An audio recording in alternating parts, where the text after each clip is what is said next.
Hi friends, ఈరోజు నేను చెప్పబోయే టాపిక్ ఏంటంటే రైతుల గురించి మంచిగా ఉపయోగపడే టాపిక్ పెద్ద ధాన్యం గురించి చెప్పబోతున్నా. వీడియోను పూర్తిగా చూడండి, లైక్ చేయండి, షేర్ చేయండి. మరియు ఇది ఏంటంటే చూస్తారు కదా, ఇది పెద్ద ధాన్యం అంటాం మేము. మా పక్క పంట ఆయన అలికిండి. ఇది పెద్ద ధాన్యము చాలా అంటే చాలా లవ్ ఇస్తుంది. తర్వాత కేజీలు కొట్టేటప్పటికి మొన్ననే అలికిండి, 15 రోజులు అలికి పెద్ద ధాన్యం ఇది. చూడండి మంచిగా వస్తుంది. కొంచెం పలసగా అయింది, వర్షాలు బరాబర్ లేక సగం మొలవలేదు. బోరు కూడా పోస్తుంది మంచిగా, కానీ తిరుగుల చుట్టుపక్కల అందరు చార్జ్ చేసే వరకు బోరు కూడా భూగర్భ జలాలు లేక తక్కువ వస్తుంది. నీళ్ళు పారేస్తుంది కానీ తక్కువ పారుతుంది. ఇది కొంచెం పలసగా అయింది.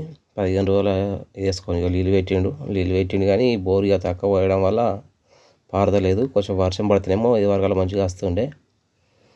దీన్ని మేము పెద్ద ధాన్యం అంటాము. మన గవర్నమెంట్ చెప్తున్నట్టుగా ఈ విధంగా మనం చేసుకోవాలా. పెద్ద ధాన్యం కానీ, జీలుగ కానీ, పెసర్లు కానీ, మినుములు కానీ, ఇంకా రకరకాలుగా ఏదైనా ఆర్గానిక్గా వాడుకో. ఇది చూడు బాగా వచ్చింది. ఇక్కడ ఒక దగ్గర కొంచెం పారినట్టు మంచిగా వచ్చింది. ఇట్లా చేసుకోవడం వల్ల ఇక్కడ విత్తులు వల్ల మరి ఏందో అక్కడ మంచిగా మొలలేదు. చూడండి, ఇక్కడ మంచిగా మొలలేదు, ఇక్కడ మంచిగా వచ్చింది. మా గవర్నమెంట్ ఏం చెప్తుంది అంటే, ఇవి ఏవైతే మసాలాలు ఉన్నాయో, యూరియా కానీ, బీస్ కానీ మనం పంపుతో వాడుతాం చూసినావా, అవి రసాయనిక ఎరువులు వాడండి, ఇది వాడడం తగ్గించండి, ఇటువంటివి వాడండి అని చెప్పేసి మన గవర్నమెంట్ చెప్పేది ఇదే. ఇలా చేసుకోవడం వల్ల మన భూమికి కూడా ఎలాంటి నష్టం ఉండదు, రైతులకు కూడా మంచి పంట దిగుబడి రావడానికి అవకాశం ఉంటుంది.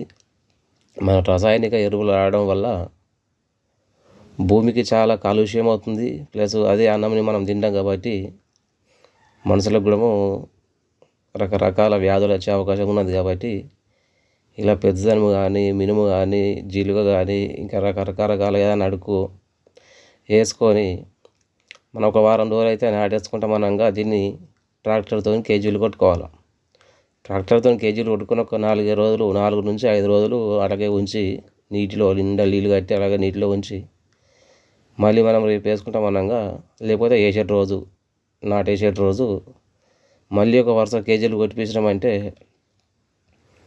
చాలా అంటే చాలా బాగా మురిగి మంచిగా పంటకు లభిస్తుంది. ఇది అప్పుడు మనకి ఏంటంటే ఎరువులు తక్కువ పడతాయి. ఈ యూరియా కానీ, బీస్ కానీ, ఇంకా పంపు కొట్టడం కానీ, అడుగులు లాగున్నదంటే ఆర్గానిక్ లాగున్నదంటే మనకు మసాలాలు తక్కువ పడతాయి. కాబట్టి రైతులకు అందరికీ నేను చెప్పదలుచుకుంది ఏంటంటే, ఇటువంటి పద్ధతిలో వెళ్ళగలరని నా యొక్క మనవి.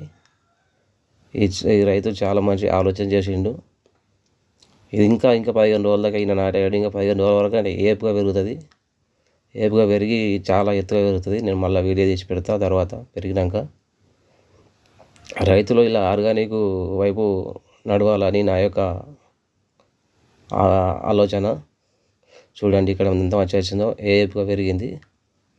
ఒక 15 రోజులు వానలు మా సైడ్ అయితే మొత్తానికి వానలు లెక్క ఇట్లున్నది. ఇది వానలు పడితే ఇప్పటికీ ఇంకా చాలా పెద్ద అయిపోతుండే. వానలు లెక్క ఇట్లా అయినది. ఇది రైతులు ఇటువంటి అలుక్కొని ఇలా రసాయనిక ఎరువులు వాడడం తగ్గించాలని గవర్నమెంట్ చెప్పినట్టు నా యొక్క మనవి కూడా. ఇలాంటి ఎరువులు వాడడం వల్ల, ఇలాంటి పంటలు పెట్టుకోవడం వల్ల మనకు రసాయనిక ఎరువులు కూడా తగ్గుతాయి.